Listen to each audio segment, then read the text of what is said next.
Howdy, partners, and welcome aboard. In this edition of Eat Country, we're going to be doing some serious horsing around. That's because it's all about cowboys. Florida cowboys. Oh, and we'll be meeting some cowgirls, too, you can be sure. I learned a lot on this assignment. First and foremost, perhaps, was the fact that the first horse, the first cow, and therefore the first cowboy to ever set foot or hoof in what today is the USA did so in Florida. And we even know that cowboy's name. He was Juan Ponce de Leon. The famous Spanish explorer brought horses and cattle on his second expedition to the New World in 1521. As a result, the cattle industry in our country was born in Florida, and it's still going strong. Why the biggest cattle ranch in the world isn't in Texas, it's in Florida. My first exposure to this story came when fellow photojournalist Carlton Ward invited me to do a shoot with him down on the Babcock Ranch. So let's start this trail ride with that story I shot with Carlton.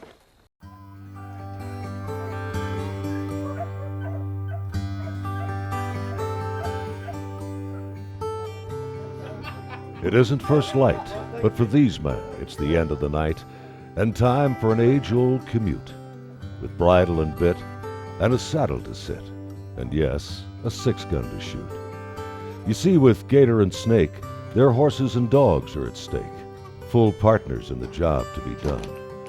So with lariat and whip and a cheek full of dip, the Florida Cowboy still carries a gun. For almost 500 years, such men have roamed this land, long before any Western cowhand. And though their history's as rich and their deeds just as bold, the story of the Florida Cowboy seems to never get told. I'm not sure why it is, but the first Spanish cattle came here in 1521. That makes us having the longest history of ranching in America by far. Photojournalist Carlton Ward. His forebears started ranching in Florida in the early 1800s, so the subject has a special place in his heart. Famed for his wildlife and environmental photography, Carlton thinks that ranching's contribution to environmental preservation has gotten short shift. For instance, 2 years ago, Babcock Ranch became the largest conservation project in state history, 73,000 acres. Now, with greater public access, Cowboy Dave Milburn hopes that people will better understand how ranchers have cared for the land. We are stewards of the land, and you know that's why that there is the wildlife that there is for the control of the exotic plants. But if we weren't here doing what we do, then this place would be overgrown and it'd choke the wildlife out. And as for the cowboy himself, In the words of Frederick Remington, I can't quote it exactly, but the cowboys he saw when he was traveling here more than 100 years ago were the toughest, roughest variety that he'd ever seen. I mean, think about scratching out an existence in a mosquito-infested, tropical, wet, burning hot landscape where you had to wrestle the cattle out of the woods with a whip, and they were called cow hunters, not cowboys, because of the environment they had to work in. Carlton and I spent many wonderful days visiting ranches throughout Central and South Florida. They didn't always get off to a wonderful start. Fortunately, the only thing injured was pride. Even his cameras came through unscathed. Yeah, that's good. This camera is worth as much as my truck, so I'm glad I did. My truck's old, but What was the first thing that went through your mind? no, I mean, I knew it was starting to get a little. I just tried to get balanced a little bit, and next thing I know, sky ground. In a hurry. Then, too, even the pros can sometimes have a problem.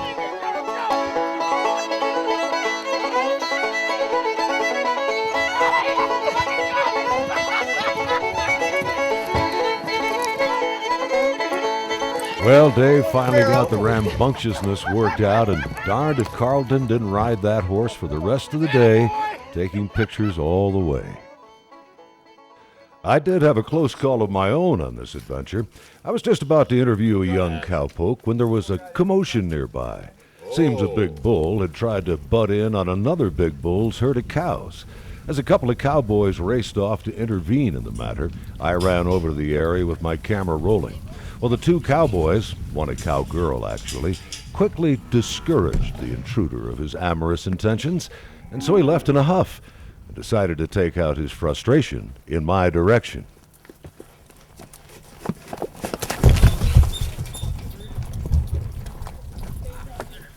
That was close. It seemed the whole thing had happened in slow motion.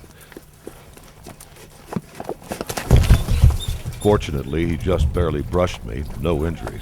But I sure hoped Carlton got a shot of it. Oh, you get a shot of him getting a shot of me? No, I was hiding behind that tree at that point. Well, by the time my brush with the bull was over, that young cowpoke I was going to interview had gone back to work. It's not unusual to see young'uns punching cows right alongside their elders, like 5-year-old Bailey there. You wonder if Grandpa Carrie Lightsey could get along without her. And I tell you what, she's as good as any day helper. And she won't miss a day working cattle. I don't care how cold or nasty the weather is, she's here. And if we had 5 horses, we'd have them all here. All the kids? Yeah. And grandkids? Yeah, all the grandkids. And that's the way it's been for generations. Ranchers raising their youngsters in the saddle, passing on something that is more than an occupation. It's a proud American tradition. An important part of that tradition is something that all the ranch families we met seem to share: faith. Father, it's been a good day. We thank you for that. We thank you for the weather, good conditions, and Lord, just pray for safety on the highway as we move these cattle to market. Lord, just thank you.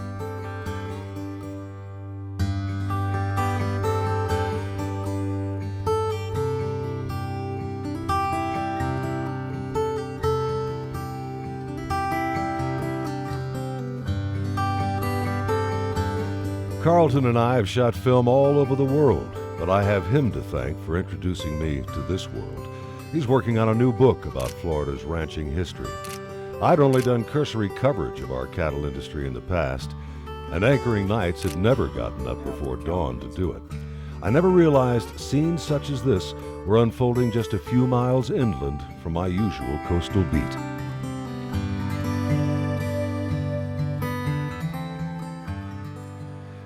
You might think in this day and age horses would have been replaced by ATVs and dirt bikes.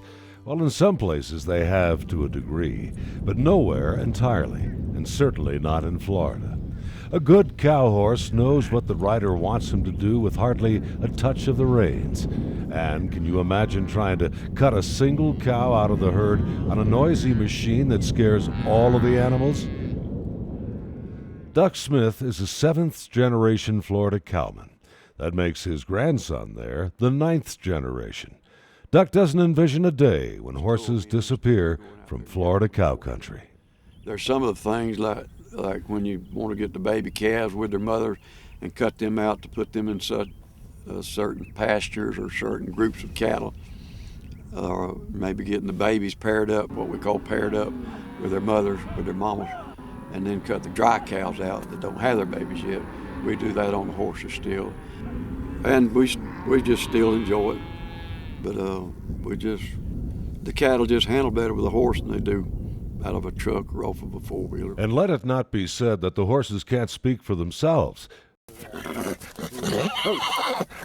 Joe, what are you doing? as was the case when this interview was interrupted. Don't let them kick you.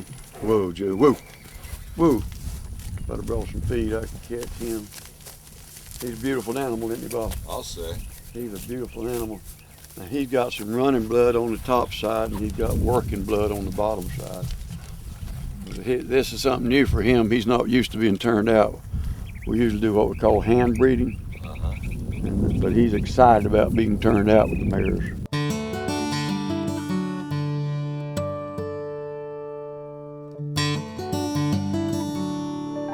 And so there will soon be some more horses, and Florida's cowboy culture will carry on. They're the quiet cowboys, the ones so few of us even realize are here among us. Coming up, a look back at the beginnings of what is today one of the largest cattle industries in the country, when 8 Country continues.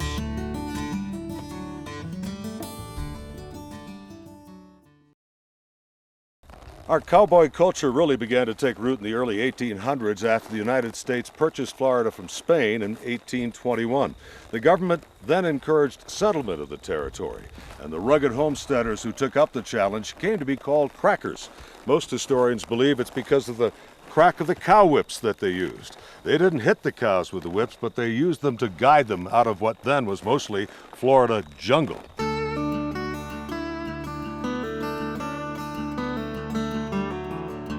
It's hard to imagine what life was like back then.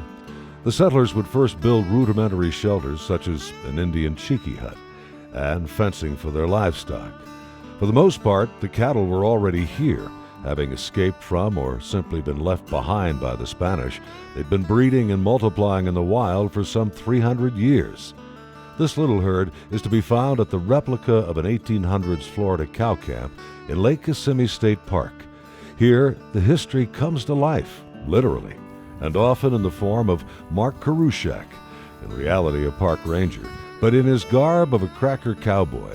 A conversation with him is like talking through a time machine. We get up early in the morning, get our coffee going, maybe some grits, wild hog or deer. Now this is Florida. You showed me a cup of water and I'll show you a gator. We do eat gator steaks. But we get here, get our breakfast going, and we'll send the dogs out, old leopard cur dogs we call them, and they're trained to find the cows. Cows are social animals. If you find one, you're liable to find the whole bunch. So we send the dogs on out, they bark the cows in a big group, we hear the ruckus, well, we saddle up and we go get them. Of course, the cracker had none of the modern conveniences that we all enjoy today, but no shortage of hardships and danger. A lot of storms come through here, and we also got rattlesnakes sometimes, and once again, the wolves out here are a little bit of trouble. A lot of times the heat out here, it get hot. Sometimes the cold out here, it can get bad. The mosquitoes, sometimes mosquitoes get so bad out here you can't hardly breathe. What we do is we have a fire here on this side of our chickee hut. Usually the wind comes off of the lake and blows this smoke right through here through our chickee hut. And if mosquitoes get real bad, we'll throw us on some lighter knot. Some folks call it fat pine, but it puts off old nasty black smoke. You can't cook on it none, make your food taste nasty, but that helps keep mosquitoes off of you. If mosquitoes get real bad, we go out here to the cow pens and we'll get us some cow patties, and we'll get the dry ones, not the wet ones. But you throw 2 or 3 of them on there, and after about 2 or 3 days in that chickee hut, ain't no mosquito gonna bother you none no how. Fact is, I can go to that saloon down there in Bartow, and nobody in that saloon's gonna bother me none neither. Now remember, you don't have to worry about Mark walking into your favorite watering hole smelling like that. He's talking about a time 2 centuries ago. As for the old cracker cattle, there are quite a few of them still around. Being such an important part of Florida's past, some ranchers are doing what they can to keep the bloodline and therefore the history alive. Renee Strickland is in the forefront of that effort. The nice things about the cracker cows is they really take care of themselves. They're low maintenance cows compared to other breeds of cattle. They've been fending for themselves for so many years that, you know, you can just kind of put them in a pasture like this that I'd never dream of putting a good English cow in, and let them roam, and they find what they need to find, and they thrive, and they have babies, and they do it every year, and they're amazing animals. But it's always amazing to me to sit there and look at these guys and think that these are the descendants of cattle that came to Florida. 1500s is when these cattle first came into Florida. And these cattle here are descendants of the very first cattle to North America. That's a fact. Longer than the Longhorn. The first cattle in North America are their ancestors. They had a long time to adapt and acclimate and make it. And they went for hundreds of years with nobody messing with them. They were in the swamps and stuff in Florida going wild. And the same with their horses. We have cracker horses, and they're smaller Andalusian bloodlines of horses, and they're just as tough as these cows are. They're smaller. They've got a really nice, we call it a rack, and that's their little walk. It's just a nice little chick, chick, chick, chick, chick. And they're very smooth, and they're almost gated. Almost gated, but they're just as tough as these guys, and they survive the same way. They were out in the woods forever and just made it on their own. So it's nice to have these guys around, because for me and for my husband, it just reminds us this is where we all started in the cattle business in Florida. You know, this is where it started. 1521, I think. Ponce de Leon. Ponce de Leon, yeah. And it's just kind of fun to sit there and look at them and know that these are bloodlines going all the way back to that. For more about Ponce de Leon and cracker history, I went to see Nelson Bailey. When not wearing his judge's robes and sitting on the bench in Palm Beach County, he's often wearing his cracker clothes and teaching folks about Florida's cowboy history. What a lot of people don't realize is the Old West really began down south right here in Florida. Ponce de Leon landed horses, cattle, hogs, settlers and soldiers, and citrus on the lower Gulf Coast of Florida in 1521. That was 19 years before Coronado took the very first horse and cow into the American Southwest. Of all states, Florida was the first to have the horse, and Florida was the first to have the cow.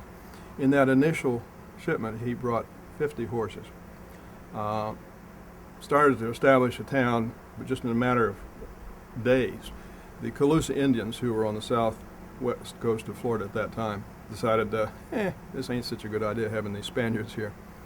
And they were very well organized, politically, militarily, and otherwise, the Calusa Indians were. So they attacked Ponce de Leon. In a matter of hours, defeated him and his soldiers, drove him back to their ships. And he, his soldiers, settlers, went back to their ships, went back to Havana, Cuba, where Ponce de Leon died from an injury of a poisoned arrow in the hip as a result of that battle. They left the horses here, though. They didn't have time to reload them. And Spanish, to this day, never neuter a horse. There's no such thing as a gelding in Spain. So those horses bred, and the descendants of those and others of the same breed that were brought to Florida through the 15 and 1600s still survive wild in Florida. From 1521 to this day, these horses have run wild in Florida. There's 3 herds of wild horses. Of course, it belongs to the state now. One on a ranch that belongs to the Department of Agriculture in Tallahassee. Another herd is on Paynes Prairie, south of Gainesville. And another herd is in the Withlacoochee Forest over in the Tampa, Brooksville area. But this is truly Florida's first horse. And Nelson says the cracker horse has unique attributes. You had to survive. You and your horse had to survive in old Florida on the landscape as it existed. And this was before the Army Corps of Engineers and all that, so Florida was wet half the year. As a result, for the last 500 years, this breed of horse here in Florida has adapted to the wet environment. And to this day, these horses, if it rains, you have a flood, they can stand in water for a week and it doesn't destroy their feet. Every other breed of modern domestic horse, they stand in water 3 or 4 days and you have to take them to the vet or you lose your horse. Some degree of survival of the fittest. Those that couldn't survive those conditions didn't survive those conditions. The ones that did reproduced. Another thing with the cracker horse is they have a thicker skin than any other breed of horse. It's not tougher, it's just thicker. And it would seem to me that's an obvious adaptation to the insect environment here in Florida, the mosquitoes. Then there's the cracker's other partner, the dog. Hey, Gooder, come on, heel. I didn't meet one that wasn't fun-loving and friendly, so why do they call them curs? To this day, among old-timers, the term cur means stock dog, a dog bred to handle livestock. For some reason, people in the American North, primarily, have used the term cur to mean mongrel or mixed breed. And so folks move to Florida and they hear some old Florida cracker, some old gentleman, bragging about the wonderful cur dogs that my family has been breeding for 4 generations of my family. And the fellow from up north is scratching his head wondering, well, why is this old cracker bragging about having mixed breed dogs? Because they're not speaking the same language. Cur, and he's out of a line of curs that a family over in Okeechobee City has bred for about 3 generations of that family. And he does, well, he did when he was younger, herd cows with a passion. He's too old now. They would literally run themselves to death out in the heat. And if he were to go out there, he would not make it nowadays. He's a house dog now, retired cur dog. But not retired from helping Nelson teach his fellow Floridians about our fascinating past. More when 8 Country continues. If you're looking for remnants of our frontier past, old buildings, artifacts, and the like, much has been preserved around the state, but no finer collection can be found in one place than at Cracker Country on the State Fairgrounds in Tampa.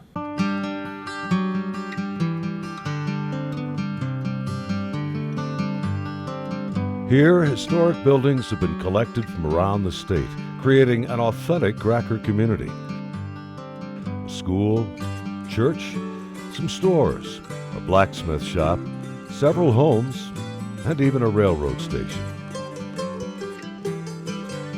Cracker Country is a special place for Carlton, my partner on this assignment, for his great uncle, Doyle Carlton III, founded the museum, starting with this house, which once stood on the family homestead in Hardy County.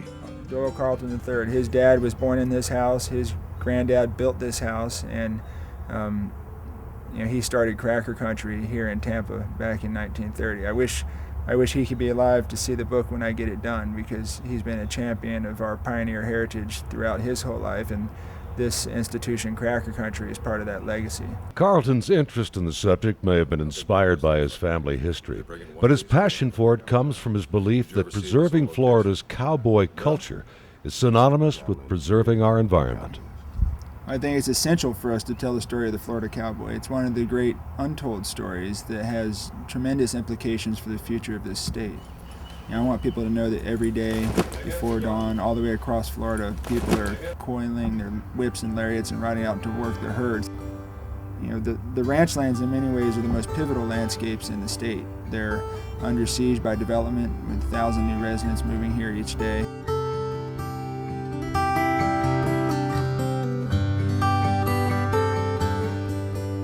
For a while, we were losing 200,000 acres of agricultural and natural land every year to development. 150,000 of that was agricultural land. And so there's a lot at stake, and people living along the coast are not necessarily aware of what these heartland landscapes represent, and not just the cultural and agricultural importance. Having the #1 beef ranch in the entire world here in Florida, and having 6 of the top 10 beef producing ranches in the nation. But on top of that, there are places where black bears and panthers would not survive if it were not for the active stewardship of the ranchers, in those areas. Ranchers aren't just environmentalists for the sake of environmentalism, but it's also good business. And cattle, like other wild animals, benefit from woods and water and need habitat where they can seek shelter from hot summers and cold winters. So it's in their best interest from a beef production standpoint to keep intact wetlands and intact forested habitat. But in addition to that, many of these ranchers have a love for the land. They're hunters, they're outdoorsmen, they care about the wildlife, the deer, the raccoons, the turkeys, all the things that live in those woods. So they don't have any interest in drastically altering that landscape.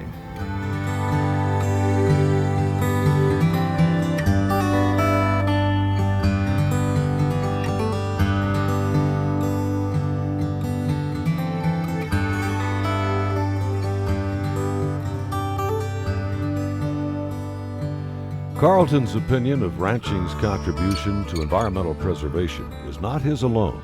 The Lightsey Ranch, for instance, has received the National Environmental Stewardship Award, and many of Florida's ranches give them close competition. I sat down with Lane Lightsey for some of his thoughts. It seemed like years ago there was almost an adversarial thing between environmental groups and government and people in agriculture. And about 20 years ago, we got to talking and found out we had probably a lot more things in common than we did things we disagreed on. And they were just folks not a whole lot different than me. And really, a lot of the barriers, I believe, came down during that time. And we encouraged other ranchers to do that, to get with these groups and show what we have in common instead of our things that we disagreed on. And during that, I never thought of the word stewardship before. And so I started realizing, well, maybe I was a better steward of the land than I realized I was. And we've always tried to do things, just like when we still clear pasture for grasses, but we try to leave much of the land in its native state. We try to leave land for wildlife habitat, the deer, the caracaras, the eagles. We try to leave them plenty of room where they still have plenty of habitat. And you'll find out many times by improving some pasture here that gives them a better feeding territory. If you'll notice, when you start looking at eagles' nests, they usually build them where they can see across open pasture where you have grasses planted. So anyway, and we realize that what we have here, we want to leave to the next generation and maybe the generation after that. We've been doing this for 5 generations, and we realize if we're going to continue to do what we do, we have to be good stewards of what we have.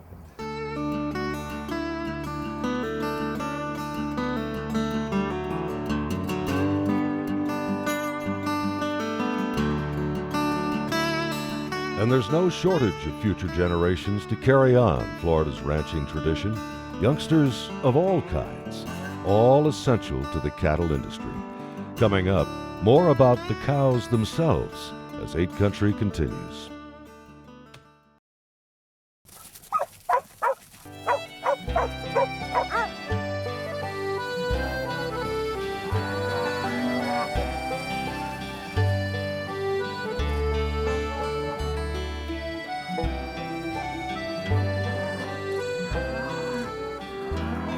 Florida cattle ranchers run over 1.7 million cows and calves a year. Well, it's hard to imagine for coastal and urban residents. Over 10 million acres of our state, almost a third of Florida's entire land mass, is devoted to agriculture, and most of that is committed to cattle ranching. Now, crops, once planted and given irrigation, pretty much take care of themselves. Cattle, on the other hand, take constant care and attention. Crops don't move around. Cattle move around a lot. Being social animals, they usually herd together. But like us, there are some antisocial ones as well. Like one of the Lightseas cows. She's been hiding from the cowboys for years. We put these cattle in this ryegrass field back in October, conditioned and everything. Got one cow that's been in there for 3 years. We've tried everything. She always ends up going to a myrtle bed and hiding. So our mission is to get the whole herd and get her to go with them. If we have to, we'll rope her. And if we don't get her this time, we'll get her next time. Well, they set out, but as I recall, old Bessie beat 'em out again. But like Carrie just said, as do we all in many walks of life, there's always next time. Now, going after an uncooperative cow is one thing, but trying to catch a bull-headed bull whose hideout is somewhere in a huge, thick hammock, well, Carlos Leon says that's something else again. Right now what they got a bull in there, he's bowed up.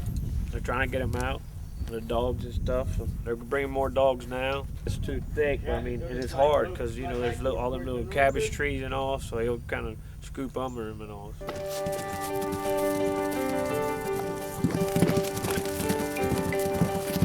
Well, the reinforcements soon arrived, and now there were over a dozen cowboys and a whole pack of dogs trying to flush out one big bull.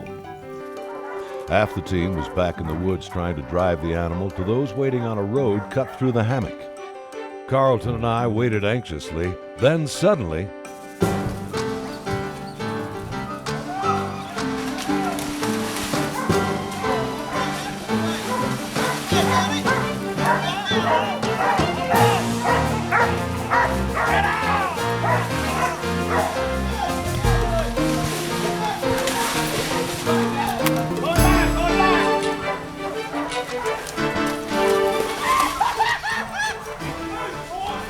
did you hear that? Yep, after all that bull got away.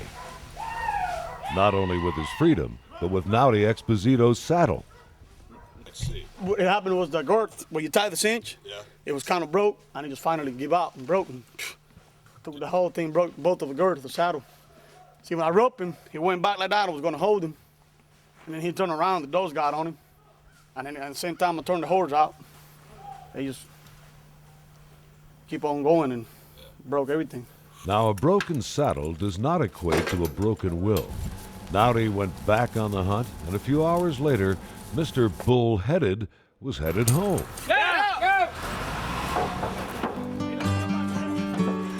You gotta wonder, when his destiny is not a dinner table, but rather helping cows make calves, why put up such a fuss in the first place? Now, come lunchtime, everybody's ready to eat. You can imagine the appetite cowpokes and their critters work up. After lunch at Duck Smith's ranch, Marcus Shackelford stopped by. He's past president of the American Brahman Breeders Association. Brahmas look different from the cattle most of us are familiar with, but they sure made a difference when first brought to Florida in the late 1800s. The original cattle came from India, and there's hundreds and hundreds of different strains of cattle that came from India. The first cattle came in here actually probably through circuses as novelty kind of animals, and were given as prizes maybe to people, and as gifts to people, and they were incorporated into the grade cattle herds. The Spanish native cattle were around 500 to 600 pounds. The little scrubs were, when they were mated with those Brahman bulls, the first cows, the first cross out of those cows weighed 900 pounds. Nothing ever made an impact on the Florida cattle industry like the Brahman bull, because they gave them the heat resistance, the insect resistance, plus they could travel long distances to water and to graze. And this is the hardiness that none of the other early English breeds were able to contribute in Florida. So actually, that's why we say that the Brahman made the beef cattle industry in Florida.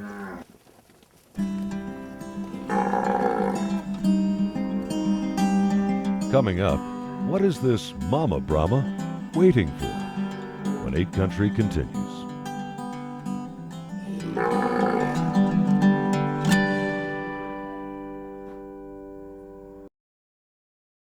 Meanwhile, back at the ranch, you might say Mama Brahma is in the waiting room at the pediatrician's office.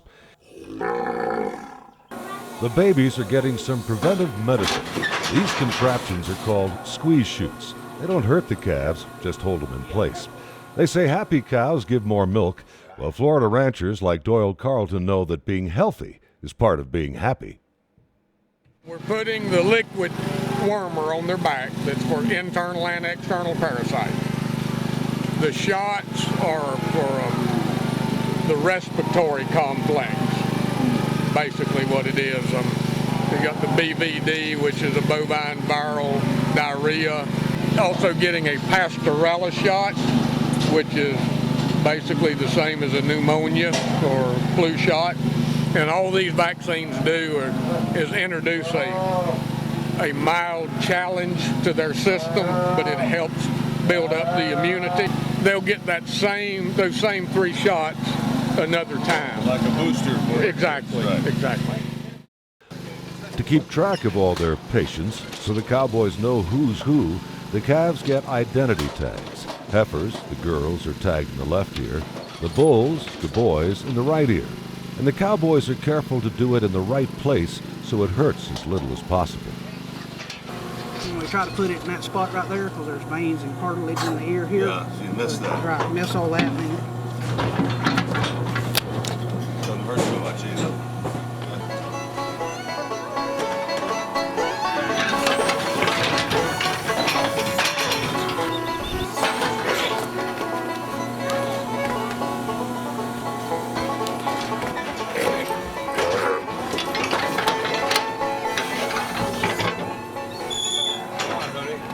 Florida doesn't produce the most cattle of any state in the country, but it does have 6 out of the top 10 cattle ranches.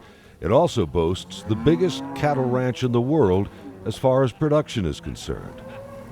The Deseret Ranch covers about 300,000 acres over 3 Florida counties: Osceola, Orange, and Brevard.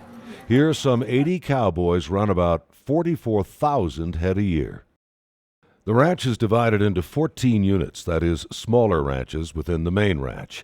Each is run by a foreman and at least 2 or 3 cowboys. Each unit is self-sufficient with complete cattle pen facilities.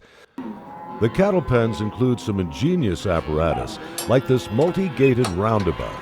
It's used for separating the bulls from the cows from the heifers, which are cows that haven't had a calf yet, and the calves from their moms, temporarily, of course.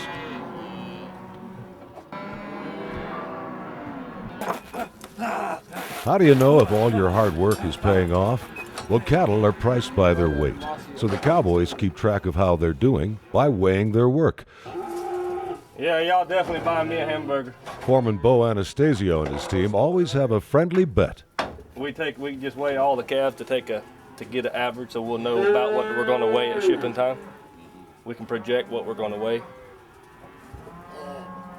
And we take a little friendly bet. Whoever gets the closest, loser buys hamburgers. Cowboys still have to brand their cattle because they will be mixed with other herds. On the ranches we visited, I expected to find something like this, your old-fashioned branding iron. Probably not the same brand. But in any case, they don't always use these. If they're close to electricity, it's not necessary. A modern addition to the Cowboys kit is the electric branding iron. The calves may also get more shots and some oral meds here. On the Deseret Ranch, the brand may look like a D for Deseret, but it's actually the outline of a beehive, illustrative of what a busy place this is.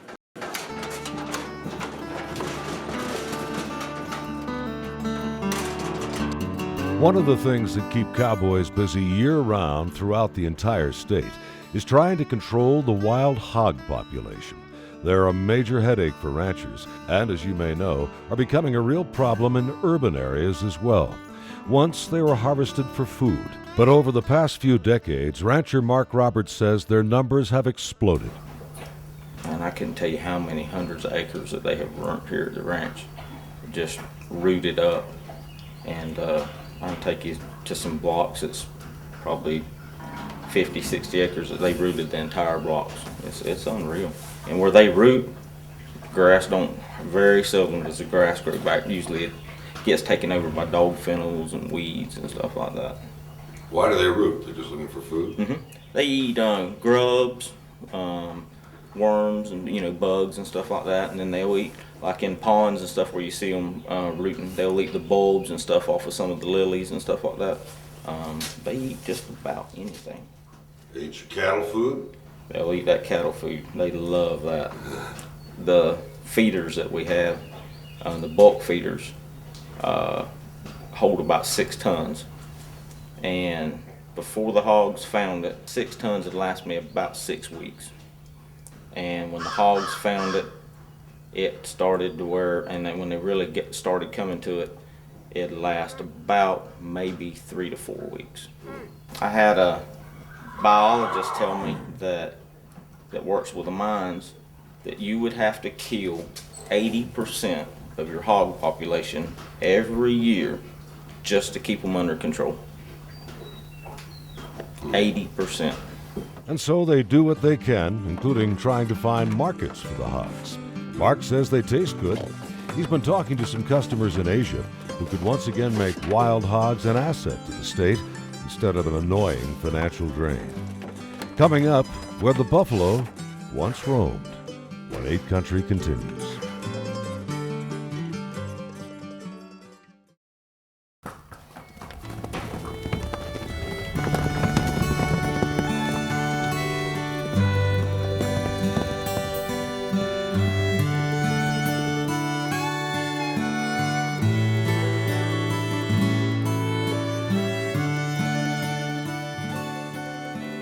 The Old West.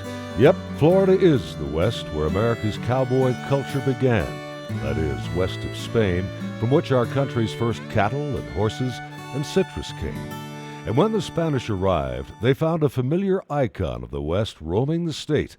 And there's still one wild herd left, though frankly, Lightsey foreman Dick Persing says they're pretty tame. That's right. The buffaloes was actually here in the 1400s, 1500s. And of course, I think as the years went by, they evolved away from here. And of course, we brought them back here, and we have a little herd of them, and they do fine. The Lightseys keep the herd unmolested out on Brahman Island and Lake Kissimmee. Just another example of how Florida ranchers pay homage to Florida history.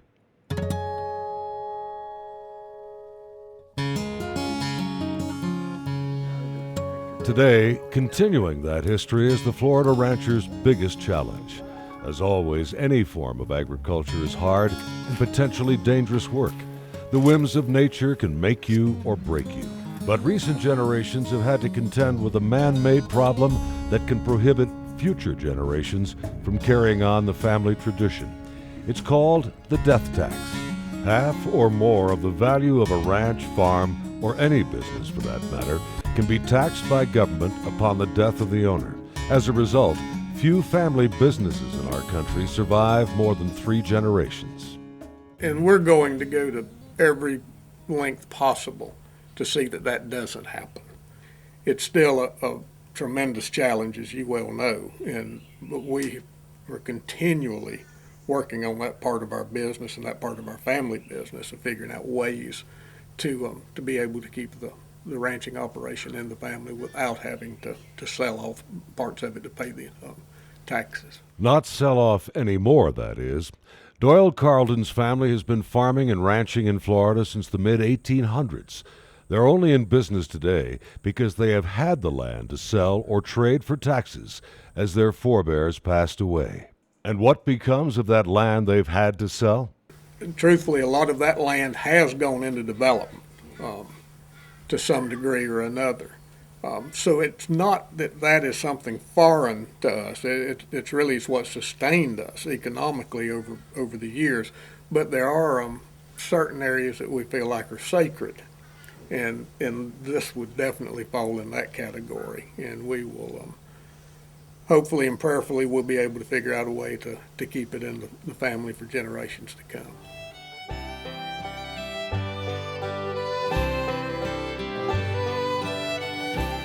Once at war with each other, cowboys and Indians are now allies in the effort to preserve their ranching heritage. Before the white settlers came, after the U.S. acquired Florida from Spain, Native Americans were already accomplished cowmen.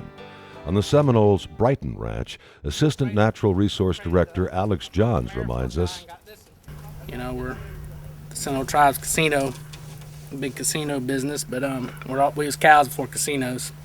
We're trying to preserve that. Alex is mighty proud of that and is passionate about Brighton. This ranch is 36,000 acres, and we got about 5,500 head of mama cows. And we raise beef. We're just trying to preserve our wildlife and our land and our cattle operations. Fighting development all along the way, but still trying to hold out. And I'll bet you with the grit and tenacity of the American cattleman and woman, they will hold on. This is Carlton Ward's last book. It's about Africa, produced for the Smithsonian Institute in Washington. His next one, the one he was working on with me, is tentatively titled Florida Frontier. I'd like to close with some shots from Carlton's upcoming book, beginning with one of my favorites. I call it Second Thoughts. I think the younger bull on the left is having second thoughts about challenging the older bull on the right. Happy trails. I'm Bob Hite. Good night.